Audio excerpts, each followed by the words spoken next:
What's up, everybody? Welcome back. What's going on? How y'all doing, everybody? Not too bad. Not too bad. Hope everyone's had a great life, great month since we've been away. We've had a lot of movies, a lot of things we've seen and heard and watched. Things are starting to come out strong. The big blockbusters coming out. We got some big stuff, and I know we got some trailers we reviewed. We'll get some new screeners to watch soon. Hopefully some more reviews for you guys, which will be awesome. That's been a really cool opportunity. So I know you got to watch the Faces of Death, which is in theaters now. So I would imagine we either get the link or what. But I'm excited to see that one. That one looked messed up because I didn't get to watch the trailer yet. So after you did your review, I watched your review of the trailer, and then I watched the trailer, and I was like, "Oh my god, it's interesting. It's real interesting, crazy." Yeah, I definitely think it's one that you guys will definitely like because if we go either get the link for it or go watch it. Horror folks, yeah. And then the one I did was the end of Oak Street, which it looks. That also sounds interesting too. Because did you watch the trailer? I did. Yeah. Because it's Ewan McGregor and Hathaway. Mm-hmm. I can't tell what time period. My assumption is it looks like it's maybe like. It seems like it's set earlier time. Not modern era. Yeah, not modern. And then all of a sudden something happens and they realize their entire street got moved, and it just kind of zooms out in the trailer and it shows it's like in a jungle. Yeah. And then it kind of quickly shows something that looks like a dinosaur, and the teaser poster for it has like little dinosaur feet prints. So I'm excited. And it's a good cast. And it's from Warner Brothers, and it'll be in August. Yeah. So that'll be a fun one to see too. But for sure. A good opportunity. And y'all see any fun movies recently? Well, I mean, you guys, you just saw the new Mario movie. Mario. Yeah. So Mario. So I'll tell you, Mario. One, it's Mario. You can't go wrong. If you're a Mario fan, if your kids love Mario. They're doing like Mario Galaxy too. I love Mario Galaxy. Yeah, Mario just Galaxy. Game, yeah. My only gripe, so anyone who doesn't know, it's just about Mario and Luigi. They, trouble ensues. They introduce Rosalina. She gets kidnapped by Baby Bowser, who wants revenge for his dad being shrunken and captivated from the first one. And so that's basically the story. But my issue, I try not to go in there as serious. Like, I watched some reviews on that movie where people were like, it was real bad, it was close, the story was this. And I'm like, guys, it's not Scorsese. Yeah, like, it's Mario. It's a game based off of a children's video game. Yeah, like it's for kids. It doesn't mean we can't enjoy it, but it's like I don't go into it as big a lens. It doesn't mean kid movies can't have good stories. It just means like don't be so hard on it. Like it is what it is. Like as far as like all the kids that were there, it was a packed theater, and I'm like, every kid that was there was obsessed with it, laughing at every joke and everything like that. My only issue with it was, and I kind of told you guys this before, was like it just felt like I want a little bit of story, like at least enough for it to like make sense. Like it was kind of like, okay, it started. Here's what the conflict is going to be. Okay, here's Mario and Luigi. Oh, look, now there's Yoshi. Oh, look, now there's this. And look, now there's this. So just throwing everything in. But why? Yeah. And like, it's not like they don't try. Like, this isn't a spoiler of the movie, but like, the next scene, it shows like Mario and Luigi, and they're digging through something. They see a pipe, and all of a sudden Yoshi's there.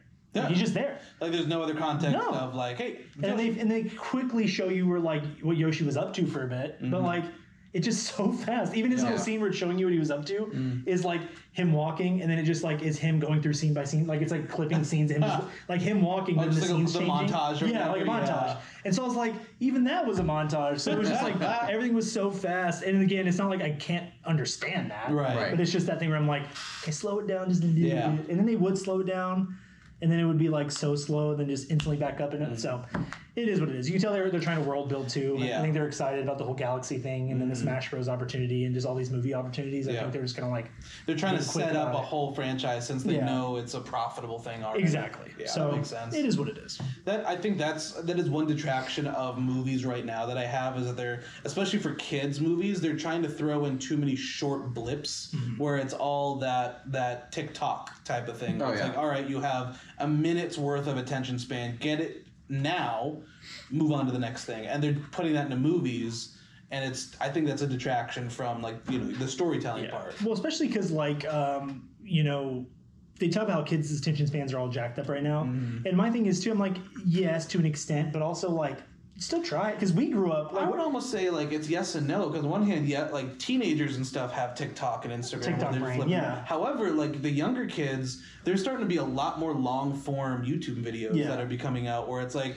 the average like YouTube video that people were watching was back in our day, it was like maybe 2, 3, 5 minutes was a long one. 10. Now, oh my goodness. 10 minutes. Now it's like, all right, big creators are putting out 20-minute videos, 30-minute videos. Like Mr. Beast was a big one, and he's putting out full-on half-hour productions, Yeah, I will say, though, they intentionally like they're running the cuts every 10 seconds. Sure. So it's the same idea. Yeah. You're just elongating how many cuts you're doing. Exactly. Dude, I thought I was gonna have a stroke one day because the girls like watching baking videos. We'll watch like on TikTok, we'll watch baking videos, and like there's some that are like real sweet aesthetics, real nice, and has like old timey music, and there's other ones where it's like it's cut, like them opening up a Hershey bar is like. And I'm like, oh, my pupils are huge, and I'm freaking out. Like some people do like those cooking ASMR videos where it's like. And then real slow, real relaxing. But then some of them will be just like doing that so quick, fast. I'm like, this is like making me sick to watch. Like, I'm getting motion sick watching somebody like cook something. I'm like, and all I hear is the entire time. It's like a bad horror movie. I can't say that I've seen many of those. Well, some of them are like the ones that are like they're like by the gentle brook. And they're like cooking. You know what? And also I've seen the brook. Like a dude like by a river like cooking a steak on a piece of stone. Or like he's like just throwing it down. I'm like, be nice to the meat, man. Come on, be nice to the steak. Like, just rub it. Don't beat it like that. It's like Robin Williams cooking with Martha Stewart. Yep, it's so funny. Did y'all watch anything fun coming up? I mean, or like in general. Well, I would say we all watched. I don't know. This is tell you how long it's been. I don't know if we talked about Project Hail Mary on the last one or if that was only a couple weeks ago. This is the first time. So. Okay, Project Hail Mary. Yeah, we all saw that. Yeah, dude, it was great. I loved it. I've still been thinking about it because like it. Dreaming about it. I've been dreaming about it. Ryan Gosling. No, because like on TikTok now, because everyone now that it's been out for a bit, everyone's like posting their like Rocky and all this other stuff, and I'm like, it's one of those. And I told you guys like, it was one of those. And the more I think about it, it was simple. It's easy to make space movies insanely overcomplicated. Yeah. And my example for that is like Interstellar. Some people love Interstellar. I like a lot of it. I don't like the second half of it. Yeah. Because they just overcomplicate it and then they don't have a real answer. It's like, we're going to give you all these things and then it's going to end with love. And you're like, but that's not an answer. Right. So, but with this one, it was like, world's falling apart. Here's why. Okay, people who are supposed to do it can't do it. You go do it. Yeah. There was real stakes. Yeah. And then it was like, then he's in space and there's a lot of room for it to be overcomplicated, and it wasn't. Like he met this little alien, and it was like the most simple thing ever. I liked that they didn't have to like try to forcefully explain where the alien came from. Because it didn't matter. Just as another world that was also in danger. He's also falling apart, and he's also trying to do the same exact thing. Right. And we're buddies. Yeah. And then like the relationship between the two of them, the fact that it was an actual puppet, that robot. We kept thinking it was CGI. It wasn't CGI at all. Puppet, It was a real puppet, and he was. I mean, it was wild. Like. I thought the music was great, and I thought the acting was good. I thought the humor was good. It was one of those, like, from start to finish, I felt pleased. There wasn't really anything about it where I look at it and be like, okay, I could cut here. Like, I was fine. I was worried about the length of it when we first were going to watch it. Yeah, and it never felt long. I felt good. Yeah. Like, we watched it, and I was like, I feel for the most part, I mean, I struggle with long movies, so, like, you probably noticed. I sludged just a little in the middle, but then it picked back up, and I was good. But, yeah, I mean, it was overall just a pleasant experience. Yeah. And kind of like you said, I didn't feel like they were like, now I know that it's based on a book, blah, blah, blah. They weren't angling for like a greater world of Project Hail Mary. It's like, no, we're just going to tell the story of the dude that did the thing. Yeah. It wasn't even that's it. Yeah, it was literally just the circumstance was the world. Yeah, exactly. The story was about him and Rocky. Yeah. Like, honestly, if we were going to leave off on a cliffhanger, they had the opportunity. Oh yeah, for sure. Oh yeah. At the end, like 100%. I think the rumor is that the author may try to like write a sequel to it, but he's like, I have to like flesh it out because that was not his consideration at all. I was gonna say, it's Andy Weir, right? Yeah. I don't think he should. Honestly, I'm in the same boat. It's like, yes, you could, because I was all right, cool, more worlds out there. You have, like have all this extra stuff. Like, you told a story. It's a good story. Because in my head, if it's a sequel, it'd have to be a different story. Yeah. Because I think if you do the same story, you risk kind of like Joker. Right? Yeah. I don't know if y'all saw Joker, but like. The first one was it wasn't really like a Batman movie, but it just happened to be about the Joker in Gotham, but it felt like a crime movie. Right. Then they did the second one, and it just ruined it. The first one won awards. I didn't watch the second one. No, me neither, because I heard it was doo-doo. And I'm like, okay, it ruined. Everyone who watched it was like, it ruins the first one. Right. The point of a second one is to elevate the first one or tell its own story or whatever. If the second one ruins the first one, well then now I can't go back and watch it because now it's ruined. Right. So I think, and people were talking like what it took 11 years to get from where he was going from Earth. So like, okay, it took 11 years, then he kind of floated around from space to Rocky's planet for like 5 years, 6 years. Right.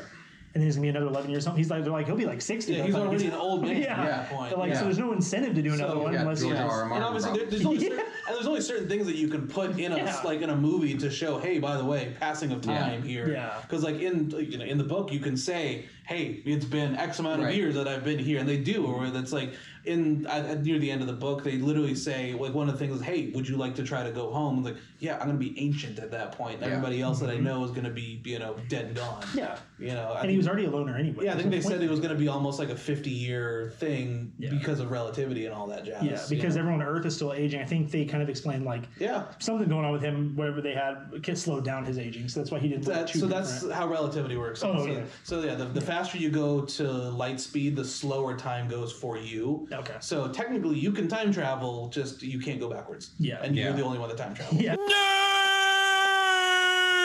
So everyone else is dying. Yeah. Right.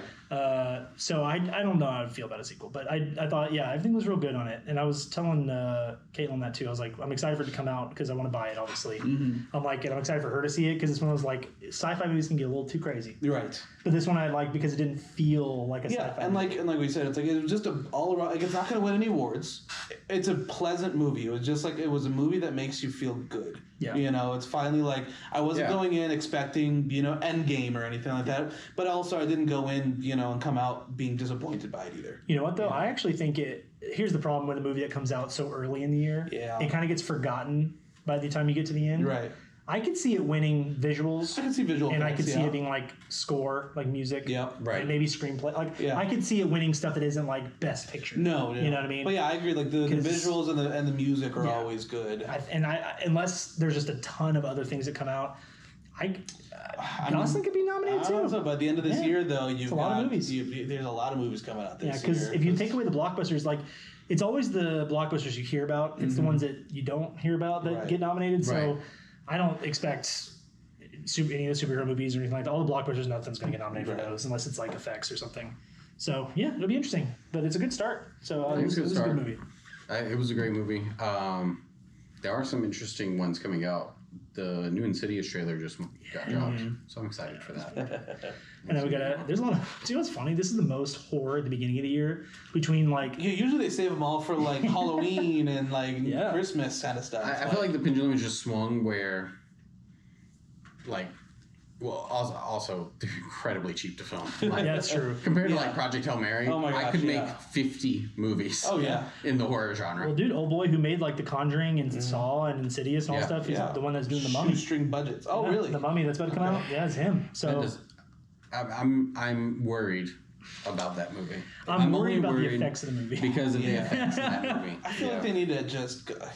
It's a good do something similar, but don't make it a mummy movie. You can make it about a mummy of some sort, but don't make it a continuation of an already successful franchise. Well, no, I think it's meant to be its own thing, but the thing is, it's like it's tough to use the mummy name because, like, if you look at it like the Mummy from like the 20s, it's not the same as Brendan Fraser. Right. So, like, you could argue it's maybe a but that was also 70 years of time in between or whatever. This was because this 30. Yeah, because when did 30 years, man? Yeah, because I think The Mummy Returns was what, in 2001? Something like that. Yeah, so it was like 25 years. That was right when that was The Rock's first. We got him in the acting. Transition into film. Yeah, it's crazy. Yeah. So I don't know. His whole thing was he was like, you want to do something different than what we normally see. So like, why it's a kid versus like an adult.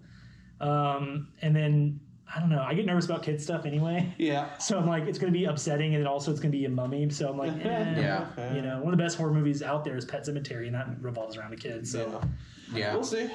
Well, I mean, a lot of horror movies did, to be fair. Yeah. Poltergeist. That's true. Yeah. Argue like The Shining. I don't know. In there too. The effects. If the effects are bad, it's going to ruin it.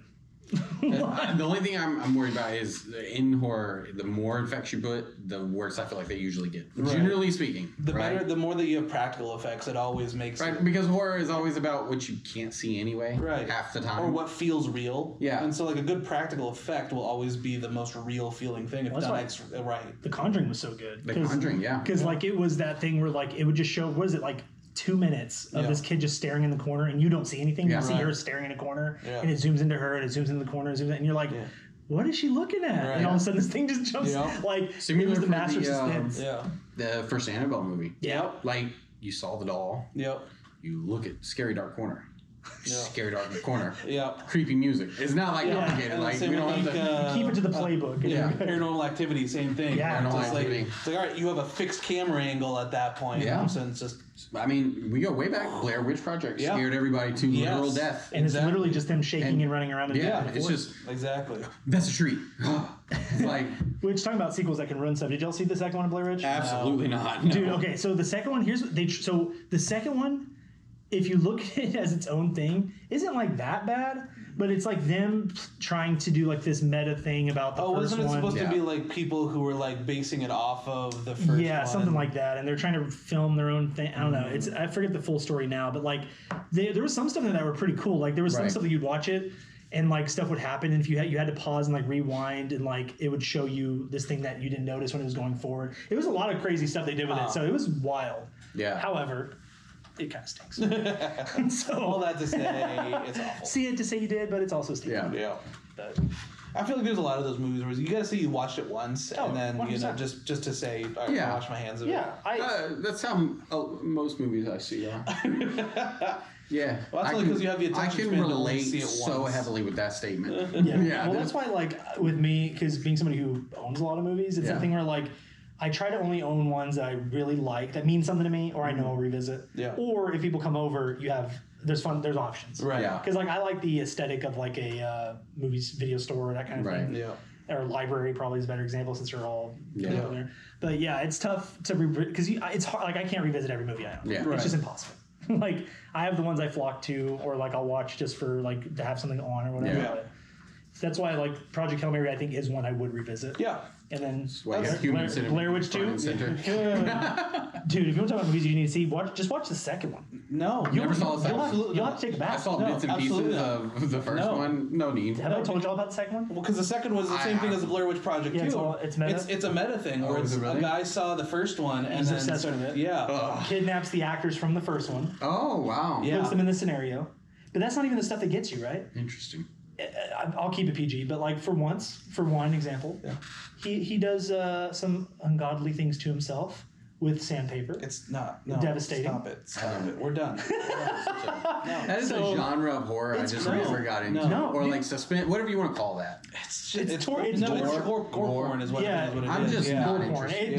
It's or like some people say torture porn. Yeah, it's dude like Saw movies are example of like that. well because like the first ones, two Saws are great. Yeah. Everything after that, it's like literally just about the kills, not the story. Yeah. You're like, this is just to see how outrageous we can make this. Yeah, it's like a Mortal Kombat cutscene. You know? Yeah, literally. Let's see what happens. Right. Hostel was one that. Hostel was like that. I was like, what are they doing? Gosh, I can't remember who plays the main bad guy in Hostel. In Hostel, I didn't watch that one, so I don't know his name. He creeped me out so much. I'm pretty sure it was a he, but yeah, that I'm pretty sure if I'm thinking of the right movie. That's the line that you walk with those kind of movies, where it's just like that's not the one. He looks like Kane. I know we always talk about wrestling here, but it always goes back to wrestling. There was See No Evil. See No Evil. Maybe that. No, there's this guy. So the Butcher. That's what his name was. The Butcher. Yeah, that dude creeped me out. Yeah, I saw that probably much too young. Yeah, probably me too. I saw it when I was 10. It came out in 2005. So I was probably about 14. You were obviously younger than me, so it makes sense. And like, there's one scene in the first one where he has them sitting in a chair or whatever, and he cuts their Achilles, and so they try to stand up and when they run, and they just collapses. And I remember being like, it freaked me out. That movie freaked me out too. It's stuff like that where I'm like, it's another one that people walked out of the theater because it was so slow, but it was really creepy. It was Wolf Creek. Never saw it. Okay, so it's a true story set in Australia. It's about this guy who would find like hitchhikers and kind of kill them, torture them. Yeah. The movie was very slow, so people were leaving because they're like, "What's going on? There's nothing going on." Right. But there's one part when the bad guy's going up to him and he's like, you want to call it like, have you ever played Head on a Stick? And they're trying to crawl away. And I've seen that scene on YouTube. He stabs the girl in the spine, and then rips her spine up. And she always, when you rip their spine, they can't move. They're paralyzed. It is like Mortal Kombat. Yeah. It freaked me out. It was so bad. And it wasn't because like it was gory. Right. It's just that thought. Like it's torture. Just that visceral. It's torture. I'm not a big fan of torture stuff because I'm like stuff that you want to escape movies. Right. Like you watch a movie to escape in theory, but like there's a huge difference from The Conjuring and being tortured. Right. Yeah. Like there's two different settings. Right. Yeah. It was now the psychological thrillers I can get behind. Those are fun. Psychological thrillers. I love like true crime things. I rewatched. What's like your Sevens or like Silence of the Lambs. Silence of the Lambs. I just rewatched that last week because I love that movie. Yeah, so good. Yeah, like the psychological stuff where it's like anything that's a mystery that still like keeps you on edge is cool. And I know that this is not the question for today, but Hopkins, can't remember his Anthony first name. Hopkins. There you go. Great actor. Great actor. I think that's one of my like top tier performances. For sure. Yeah. Like him there, you would believe he is certifiably. Oh, for sure. Well, dude, off the deep end. Yeah. The movie's like what 2 hours and some change. Yeah. And he won Best Supporting Actor. He's in for like 10 minutes. He's only there for a short time. It's fascinating to me. But He didn't say many words, Yeah. but they carried. Yeah. They carried every time. Well, that just shows you him as an actor because I only really enjoy like if you want to call him like an Anthony Hopkins movie, that and Meet Joe Black. Those two, it's such a weird spectrum. I don't know. Did you ever watch the World's Fastest Indian? No. It's him as a motorcycle enthusiast. So he's riding this is based off a true story too. So a guy from New Zealand is trying to break the world land speed record with an old Indian motorcycle that he souped up. Takes it out to Nevada where they do the races and whatnot, and it's about him going there. And he's like an old, well, back then it was old. He was like in his 60s or something like that. Guy who was it was literally held together by nothing, at that point. And so he like goes across the Atlantic to do all that. So, but great performance by Anthony Hopkins. Really great performance. If you had offered me a lot of money, I couldn't name you more than Joe Black and Well, and he's in Thor, but like he's not. No, he's not the main character. I wouldn't know that. Did you ever see Westworld? Oh, he's in West. It's the TV show, HBO TV show. Is that the one with the robots? Yes. Okay. Yeah. I saw a clip of him in something with robots. Yes. It must be Westworld. Yeah, so it's that one.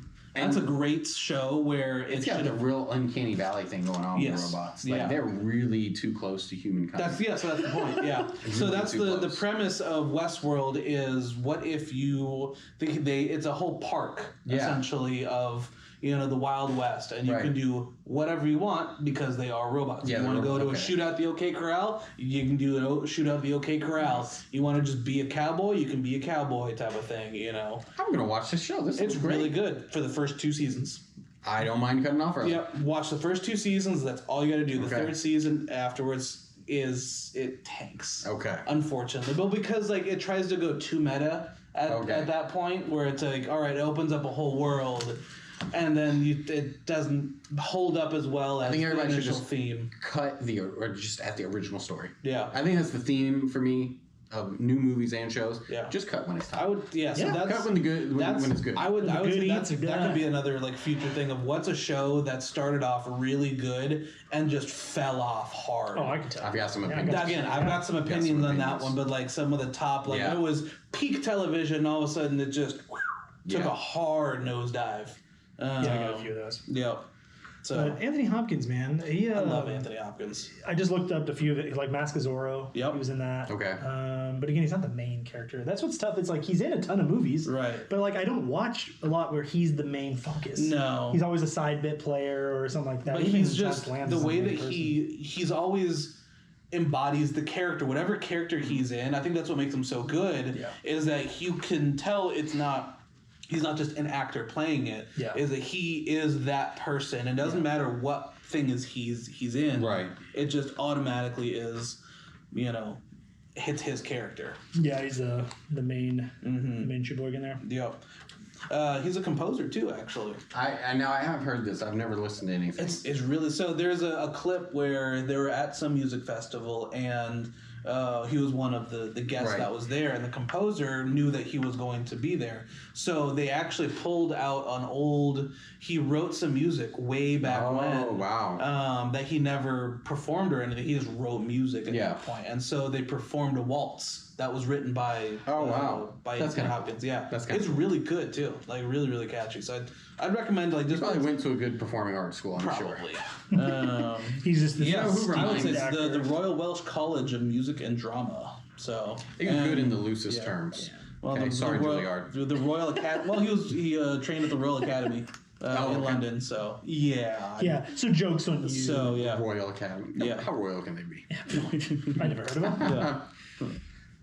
They wear funny hats when they ride horses. I don't know what to tell you. But speaking of another movie, I just watched was Stranger Than Fiction. I don't know if you've heard of that one. So it has Will Ferrell, right? Okay. And it's one of those, like, it's a Will Ferrell movie that doesn't feel like a Will Ferrell movie. So the whole point is he's this guy, he works for the IRS, and he's just very by the book, very, like, doesn't really step out of his boundaries, very whatever to the book. And all of a sudden he starts hearing someone narrate his life. He's like, just hears this voice, and it's like everything, he hears it, and he's like, what? Because it's like everything he does, it's narrating his stuff. But it's like in the form of like a book. And he finds out that, you know, someone is writing the story on him, but doesn't know he's real. So he's trying to figure out who it is. And it's very good. It's fourth wall type of... Yeah. Okay. So he's trying to find out, because he finds out, oh, this is an actual person writing my story. The world's just a simulation. Yeah, and then he finds out the author who writes that he finds out is, like, in her books, the main person dies in the story. So he's trying to figure out who's writing it and convince them to stop because he's like, you're gonna kill me. Interesting. I love the alternate universe where he stops and he's just stuck in one spot. Yeah. Well, because it's like she stops writing, he's in his room, he can't. He's stuck in the room. Writer's block and just abandons the story. It's really good because it's kind of like Click, right? There's some funny stuff. Yeah. It's very emotional because you just feel so bad for him. Right. But it's one of those, like, it doesn't feel like a Will Ferrell movie where it's like, you know, bro. Whatever. So I recommend it. Y'all should check it out. It sounds very good. Yeah, it's very good. It's really one of those, like, I like to put on every now and then as just like a. So Stranger Than Fiction is that? Yeah, Stranger Than Fiction. Because I think it's on Prime is what I watched it on. Yeah, it actually sounds like it's good. It's like he's just living his life, and all of a sudden he's hearing somebody narrating, and he's like, "Wow!" And he just starts going crazy. But it causes him to have to, like, rethink his life and think outside the box. Right. And so, like, it's one of those, it definitely very heartful, but it's not very long, so it's not a huge investment, which is good. Right. Because you can throw it on and be, like, done in like an hour and a half. That's what I'm talking about. So those are my people. On that note, you ready to talk about child actors? Top child actors. I'm ready. Okay, so I'll start us off because I think mine is the best. No, mine's way better than both yours. No, because mine is the one that, like, technically is a child actor, but they're not necessarily known for child acting. Okay. So my pick is Natalie Portman. Yep. Because her first movie was Leon the Professional. She was like 13. It was her first. It was her breakout movie. Yeah. Got it. So she was a kid actor, and she also did Heat right after that. Okay. And she was also a young teenager in both of those. So technical, you know, but she Star Wars shortly there. Yeah, and then literally right after that was Star Wars, and she was a teenager in that. So like her first 3 movies. Yep. Are her as a young teen. She was a teenager in Star Wars. Yeah, she was 16. Yep. Yeah. Her and who was the other one? Keira Knightley. Yeah. So she was a teenager. Her first 3 movies are 3 huge movies. Yeah. And then obviously, if you know Natalie Portman, all of her new ones. My God, like she's had a few. Just a couple. So we'll just name some of her standouts. Also, so married Star Wars, country music star Keith Urban. Right. That's not. No, that was Nicole Kidman. Yep. Nicole. Good try. But the Star Wars movies, Garden State, Black Swan, V for Vendetta. V for Vendetta. There you go. The other Boleyn Girl, which I really enjoyed. New York, I Love You is really good. Brothers with Jake Gyllenhaal. Yes. This movie's devastating. That's a gut punch. That's the one about the soldier. Yes. They think he dies. Yeah. Oof, that's awful. Another Jake Gyllenhaal one where he, like, goes all in the character. Well, so does Tobey Maguire too. Yeah. Yep. So Brothers, Black Swan, we mentioned that. No Strings Attached. Thor. A couple of the Thor movies. Yep. Jackie, she played Jackie. That's right. Kennedy. Song to Song, which was some of it that was was recorded in Fredericksburg, which I thought was kind of cool. Oh, cool. Yeah, a lot. I mean, she's still doing a million things today. I'm trying to see. Yeah, I mean, she's still doing stuff like insane. So, like, the longevity, she had potential to fall off, and she never did. Yeah. She was great sense of humor with her stuff with SNL. Didn't let fame go off. No, she's a Harvard graduate. Yeah. So, like, she's extremely smart. Literal genius. Yeah. So she's able to have that body of work. Have her first 3 movies as a kid be just these dominant films that projected her entire career. Still have be a Harvard graduate. Have a family and still be in all these big blockbusters today. So that is my pick because I figured it was one that, like, slightly different, but she did start off as a kid actor. Technically, it wasn't like an 8-year-old, but she was a young teen in her first 3 movies. So like a pick. Like it. I like it. Here, I can. I'll go second because I think you're gonna have the most. And I'll wait for my honorable. I'm gonna go. And I had to look up his name because I can't for the life of me ever remember his name. In the Stand By Me, River Phoenix. Yes. I think. So this is your pick or your honorable mention? That's my pick. I think as far as child actors. Yeah. Now I went a little different. I thought about the best child actors while they were children. Exactly. Yep. Not and went on to do I was just trying to hit. Sure. And then my honorable mention actually was Haley Joel Osment. From The Sixth Sense. With Haley Steinfeld pulled up. Because I don't know how. Yeah, Haley Steinfeld's in there too. I had a hard time with one, actors that played a child who weren't children. Oh, yeah. Ralph Macchio in The Outsiders was 30. Yeah, no, he's been 30 for 50 He looked like he was 11. Some people just don't age. Same with everybody in the Dead Poets Society. Yeah, they were all grown. 18, 20. They were all grown. Yeah. It was a different time. High school. So it's I don't know how to wrap my head around some of those. Right. What's Eating Gilbert Grape? Yep. He was also late 20s. Yeah. Was he really? Yes. Wait, Leo? They were both grown. What? Yeah.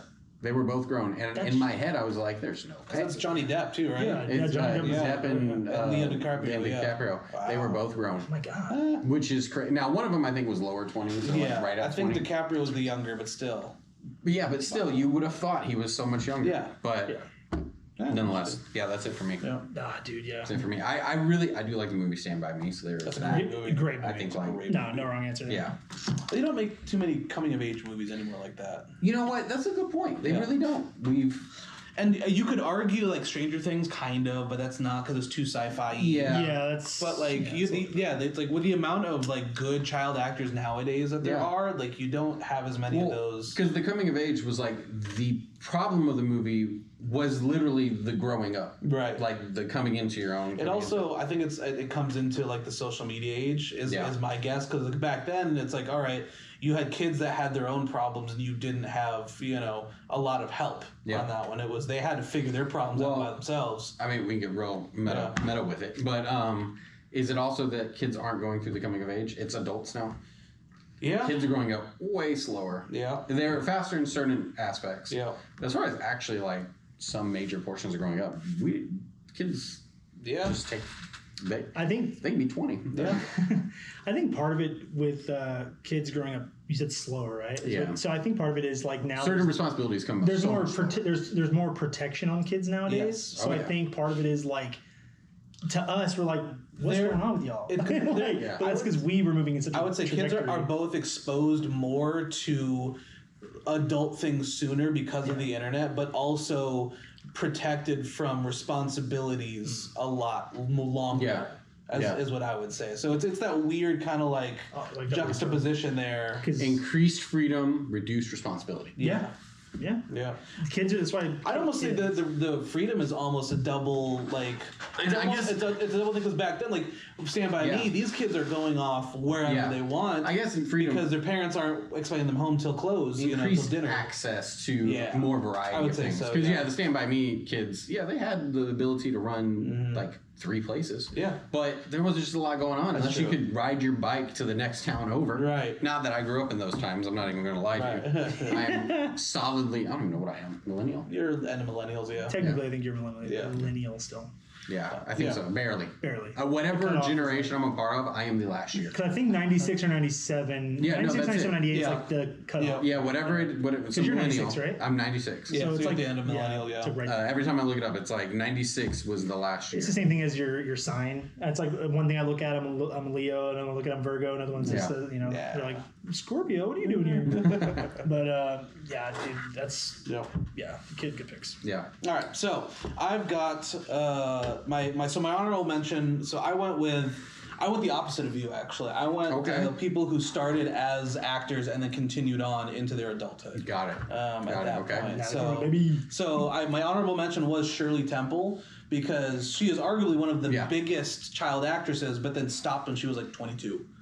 For good reason. Well, she was actually doing actual movies at that point when she was 18, 19, but then she actually, I think, became a politician Shirley Temple, she was really she stopped, had a family, went into government and whatnot. So so it's as old as time. Right. So, but because she stopped being an actress, that was my honorable mention. I had Natalie Portman as well. On that one. I also had Drew Barrymore. Female actress. Yeah, dude. Starting with E.T. Yep. Also Firestarter. Yeah, dude. Stephen King one. Great one. I went with Elijah Wood. as well. Oh, I forget he was a character. Yeah, Avalon, Forever Young. Yeah. His ass has been the same age for 50 years, too. Yep. He was in Flipper. Another one, I completely forgot he was in Flipper. Yeah. Yeah. That's right. Classic kids movie. Flipper. Yeah. And then he was also in you're a Good Son with that movie's, you like horror movies, you watch A Good Son. yeah. Is that with Macaulay Culkin? Yep. Like terrifying movie as far as like, especially now being like So a parent. Macaulay Culkin is also on my list. Well, parent to his son, too, because it's like the idea of it being like, my son's a little craphead, and I know he is one. Yeah. What do I do? Yeah, Right. yeah. And so this was just like a whole bunch of riches because I kept going with it. So like Macaulay Culkin was next on my list with Home Alone. Yeah. The Good Son. You have Richie Rich, My Girl. So another coming of age one, My Girl. Oof. Oh, good My Girl, my God. And then I had Daniel Radcliffe on there. You know what? He has a whole franchise on his shoulders. You know as a what? I think child. that's a good call. I didn't think about that at all. I didn't think that's a Radcliffe. solid call. Yeah. And he has a lot of good movies as an adult. Yeah, as an adult. Like, Yep. Well, And then my top was actually Haley Joel Osment as well. Okay. That's your pick? Yeah, so because it was Sixth Sense, Jeff Foxworthy Show, Secondhand Lions, little scene as Forrest Gump on that one. Yeah. Forrest. And then we were singing Simple and Clean earlier. He was Sora from the Kingdom Hearts game as a voice actor. I forgot about that. Yeah. Oh, he is Sora, isn't he? Yeah, that's crazy. But just a lot of just. There was an embarrassment actors, of riches, yeah, for sure. And I don't even go into like modern era too from actors. Well, and like Dakota Fanning was one that was on my honorable mentions. Elle Fanning was one that should have been as big as she was. Yeah. The Fanning sisters. Christian Bale was one that I had on there because he was a child actor. Was he really? Yeah. Didn't He know. was in is it Empire of the Sun? Empire of the Sun. I'm trying to think of there's one movie he was in that he was a young kid in. Like young. He did a few kid movies as a kid, and then he kind of got more stuff. The other one was like to bring it back to E.T. Like because when it was if I went more the like performance route versus like the longevity route, I was gonna choose Henry Thomas from E.T. Because like dude, have y'all watched one I his, thought about. Have you watched his audition tape? No. So go to YouTube and type in Henry Thomas E.T. audition, whatever. Yeah. And it was so like, dude, that kid, he thought he was in the movie. I'm like, they posted it and they're like, yeah, we had. I mean, this is insane because they're like, it was like it was the best audition we'd ever seen. Because he was like actually acting. Yeah, that's cool. So those are my picks. But the Fannings are one of those like. Dakota started off so strong as a kid. So if you went straight like kid performances, they're there. And then she still does stuff, but I would say Elle did more little things as a kid, and then now she's this huge deal. Yeah. She's everywhere now. Oh yeah. So, I mean, they're a powerhouse like sister. Yeah. Sister duo. Yeah. That's crazy. Another one, this made me think of it because of The Good Son, and he is not in this level, so I'm not even going to say that. But as far as somebody who, because like Macaulay Culkin did Home Alone, it's very funny, haha, and then he was in The Good Son, which was like drastic, and his performance was so good. Joshua Peck did the same thing. Yeah. Did y'all ever see Mean Creek? Yes. No. You've never seen Mean Creek? Oh, do you like it? You should watch it. It's devastating. Okay. It's devastating. Watch like an episode of Drake and Josh. Okay. Oh, okay. Well, I watched enough of those. Yeah. Okay, and then watch Mean Creek, and you're like, it's the same guy, but how do you even do that? It's like watch Drake and Josh, and then watch Lord of the Flies. Yeah. Like, But I had to look it up because I couldn't for the life of me remember the name of the movie. dude, but when you I talk forgot about Good about that Son, movie. it was like his acting's crazy because he's like peak Drake Josh, fat Josh. Yes, yeah. yes, he's like he's like pills Peck. and all of it. It's like full out Drake and Josh. Yeah. Thing. Oh man. Or Josh, whichever one he is. But yeah, interesting. Josh Peck. That's his name, right? Josh. Yeah. But no, 100%. Like he had the same type of turnaround, and it always makes me think of Macaulay Culkin in The Good Son. Yeah. Yeah, it's devastating. That's cool. Yeah, do check it out. Yeah. I mean, bummed out for. Yeah, if you want to be really sad for an hour and a half, but right. There's some movies I love that I'm like, why do I watch this just to torture myself? Yeah. Right. I end up doing that. Like if Haley wants to watch something, I'll be like, oh, you should watch this really good performance, and I'm like, yeah, but it's going to be really depressing. But you need to watch it. Because it's a great performance.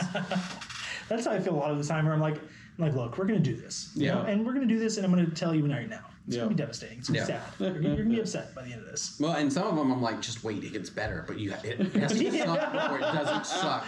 Yeah. It's like you watch, we sat down to watch Good Will Hunting for the first time.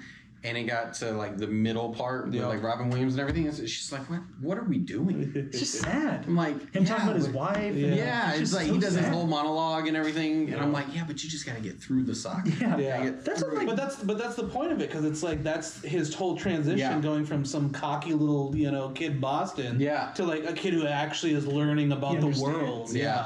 Dude, people sleep on Robin Williams like drama as a serious actor. They sleep because that's why he was on my list for versatile actors. Because it's like so good. That one, 1 hour photo. It's a horror movie, but like 1 hour photo is a serious movie. Insomnia, serious movie. Patch Adams, there's comedy, but it's a serious movie. What Dreams May Come, kind of comedy, but devastatingly sad. Dead Poet Society. Dead Poet Society. It's just like golly, like people forget how good of an actor he is. For sure. That's why I think y'all would like Stranger Than Fiction, because it's a dramedy. Yeah. You know what I mean? Like, it's so sad, but it's very good because it does have funny stuff too. But well, it was like Will Ferrell actually acting and not being Will Ferrell, which is like, it's when people can do that, you feel good because you're like, you can step out of your norm. That's why Adam Sandler does a good job too when he actually tries. When he tries, he has some of the best. Actually, a really good actor. Phenomenal actor. It turns out he's just having fun most of the time. Like, did y'all ever see Rain on Me? Yes. Yeah. Oh my god! I remember the first time I watched that, I was just like, really? This is where we're going here? My God. He has some really, like, legitimately good performances. And I think, you're right. People just completely devalue him because of, like... They do. It's like him and Jim Carrey with, like, Eternal Sunshine of the Spotless Mind. Yeah. Like, Number 23 is another one. Jim Carrey. People forget comedians, they root in like, real sadness. stuff. Like, you know what I mean? A lot of them. Yeah, tons of them. Or depression, or just, even if it's not, like... stuff with their family or whatever, but it's like them, whatever they're fighting with themselves. I forget which comedian it was, but one of them was like, you show me a good comedian, I'll show you a guy with a tragic childhood. Like, simple as that, And some of them have but they get devalued because it's like, they'll go like, but Jack and Jill. And it's like, but like Uncut Gems. Right. Literally. You know what I mean? Like, we did like a good versus, and Adam Sandler has more good than bad. I think over the past like 10 years, he's just finally in the stage of like, I'm making money. I'm helping my friends make money. He just happens to be a guy who's really rich that lets the intrusive thoughts win sometimes. And that's the ones that like get written down. I think that it's actually good. I wish there was more people like that who are like, I'll just try something to see if it happens. And he's funding it himself. And he's totally cool with like he's like totally like with it. He's like, it was a bad movie. I was like, that was a rough one. What was it after? If he said, I can't believe I did that. He's like, didn't he say like if he didn't win an award for Uncut Gems, he was gonna make like a crappy movie? And then he made like the Hateful Eight next. Or not the Hateful Eight, the something 9 or the ridiculous 6. That's what it was. Dude, I will say Jack and Jill though, I had to turn off. It was pretty bad. Did y'all ever watch it?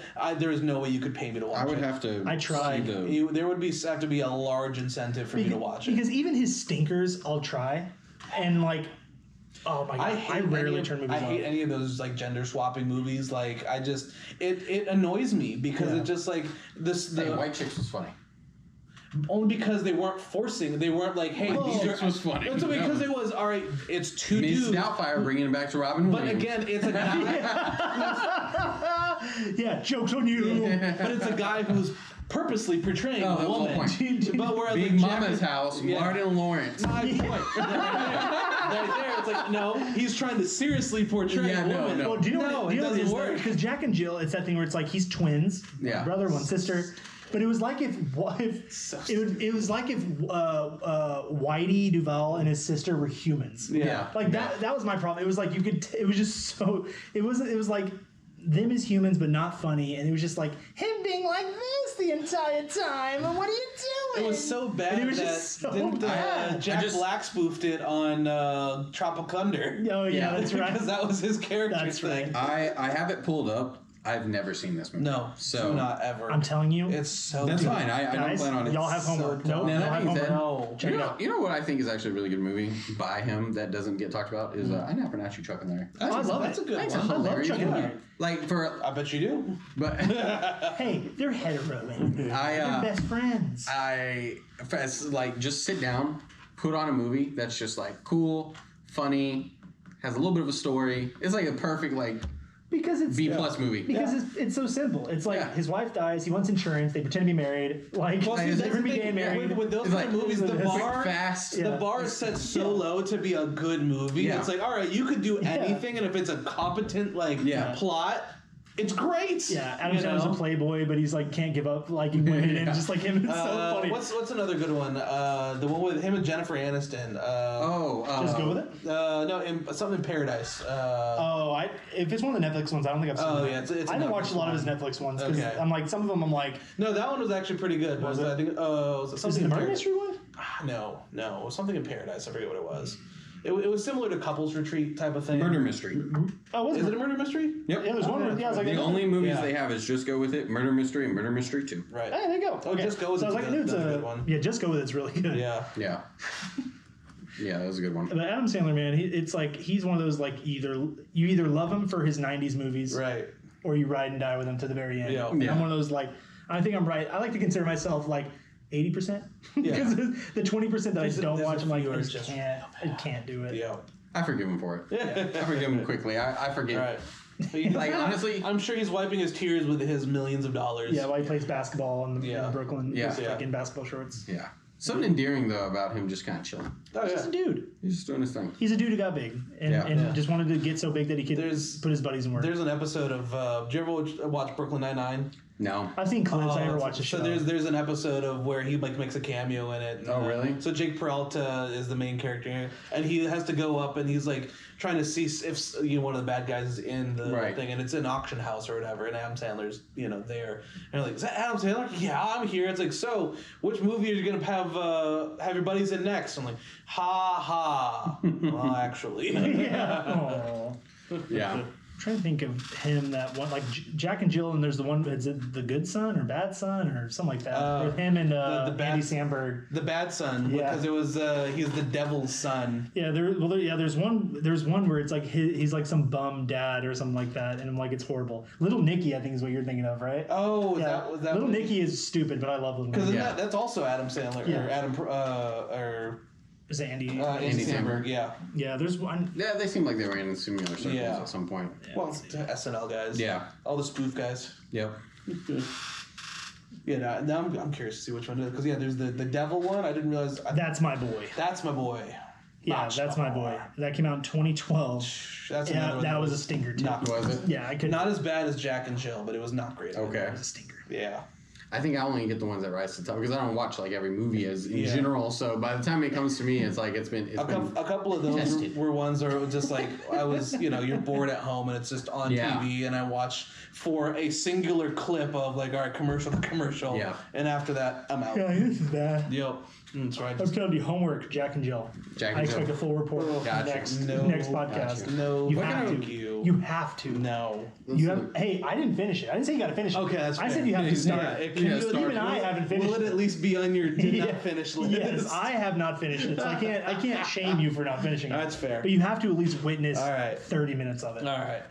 You have to. I can suffer through 30 minutes. Yeah, you can do it. You can do 30 minutes. That's about what I got in. Yeah. It was about 30 minutes. And I was like, ugh.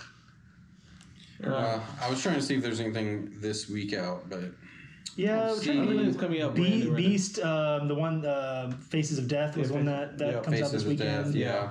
Mario's gonna hang in. I do want to watch the Mario movie. Like actually, you need to go see it. Mario and Hail Mary are dominating the box office. Which I mean, to be expected, Mario's only about a week, but like. But Mario was the highest grossing animated film at the time. So there's that. Yeah, and Hail Mary I think did like 24 million this last weekend. It's like a month in already. Still going strong. People love it. Again, because it's such a good refresh of like it's not a hard science fiction movie where it's like trying to be too campy. It's I think I was looking at an interview with the author and they were asking like, so how does it feel to like is it hard to write these kind of like scientifically almost accurate movies? Like honestly, it's like the only thing that he was like, it was so scientifically accurate, except for when you get down to like the thermonuclear atom time. It's like if I have to go down to the atomic level to be scientifically accurate, I think I'm doing all right. Lost it. Yeah, because like the whole technically it's impossible to have that much mass and shoot it off with it being thermonuclear. Powered or whatever it is. Yeah. He was like, if I have to go down to that level, I think I'm doing all right. Yeah, you're fine. Totally fine. All right. But so what do y'all think for a question for next time? I'm thinking we've talked a lot about longevity. Okay. So do you want to do something like who's had the best flash in the pan? Best like several decades. Oh, you know, like longest I'm trying, like longest. Lifetime Achievement Award. Yeah, like Lifetime Lifetime Achievement Award. Are we talking just actors here? Actor. Okay. Yeah, just actor because it'd be like actresses if you want. Yeah, well, because like we talked about. Question? Oh no, I was saying like not like director. No. Some actors that because like we talked like Adam Sandler, right? He's had movies since early '90s all the way to now. Yeah, let's just do just their acting career. If we want to do director, that could be another one, like the greatest director. Yeah, that's a different. That could be a different one. I'll write that down for later. We can do though. like who would we choose for our Lifetime Achievement Award? Lifetime Achievement. I like that actually. I like that because then it makes you think of an entire career. Yeah, and it's I have some. So yeah. Yep. All right. I like it. All right. So guys, let us know who would you give the Lifetime Achievement Award to, and I'll post that on the socials too, which I think hopefully that'll get some bites as well, because I think there's a lot of options. So there's definitely a lot of options. options. Oh, speaking of socials, did we list off what some of the folks on the socials listed off for? Let's see. So let me get on there right quick here. I can't wait to tell you all why you're wrong. Any minute now. Any second. We're thanking. It won't load. Okay. Okay, so once it loads. Okay, I Heart RNBW Kitty and Old Things, who comments and likes a lot of our stuff, put Macaulay Culkin is the most memorable for her. Attaboy. Brandon Shreve put sounds obvious, but Haley Joel Osment. Yep. And then just from the performances from AI and The Sixth Sense. And then shout out to Henry Thomas Reedy. Yep. Oh, well, there you go. Yo, Mammy said Dakota Fanning, my girl, best child actress. Someone named the Collector Guy said me, but I'll never tell you who I am. Go Gadget Asuna, whoever the kid was in Hamnet, which Hamnet just came out. That was on my list. It's the story of William Shakespeare and how he came up with Hamlet. It was about their kid dying and yeah. Very man, dude. I didn't watch it, but I saw. I haven't seen it, and I want to, but I've seen the clips of a couple things. Yeah. And it's just, dude, the woman who played, I think her name was Jessie Buckley. Yeah. She swept every award for Best Actress just for how they were like how real she felt doing that. Yeah. So would it be? Let me see here. It's supposed to play his son. I think he plays Jacob Droopy. Scooby Doo. Yeah. What'd you say? That's yeah. Jacob Droop. That's the child actor in that one. So okay, yeah, I didn't know the name of it. Yeah, I was like Justin Droopy. Yeah, Droop. It's a British name. Stute Steelbooks on Instagram said Dakota Fanning. Horror Discovery Day on Instagram as well said Jackie Earl Haley for the guys, Christy Nicole for the gals. Interesting. Jackie Earl Haley sounds really familiar. Christy Nicole, I don't know who that is. Jackie Joel or Jackie Earl Haley. Jackie Earl Haley. Once you show me, I'm gonna be like, oh yeah, him. Oh, dude, I forgot he's a child actor. Yeah, so going way Rorschach. back. Yeah. So that's we know him from Rorschach, but so from him, the original Bad News Bears. He also loves playing pedophiles because in Little Children and Freddy Krueger. Yep. Like not helping. Not helping his case there. He also kind of looks like a creeper. And then Christy McNichol for the gals. So Kristy McNichol. Empty Nest, Little Darlings, the pirate movie White Dog. These are some old movies. Christy McDonald. I can't say I am. Or McNichol. McNichol, So she was in the TV family drama of Family. From way back when. So she's won 2 Emmy Awards. Hey, rock and roll. You're making us think here. Yeah. So we got some good stuff there. So good. The network star. Yeah. Good idea, guys. So the Collector Guy, I'll be messaging you later trying to figure out who you are. What'd you star in? Who are you? I want to know what he collects. Yeah, exactly. Do we? Souls, teeth? Do we? Yeah. No, I think it's movies too. So keep commenting stuff. We'll give you more shout outs, but that was a good little run. Absolutely. But yeah. All right.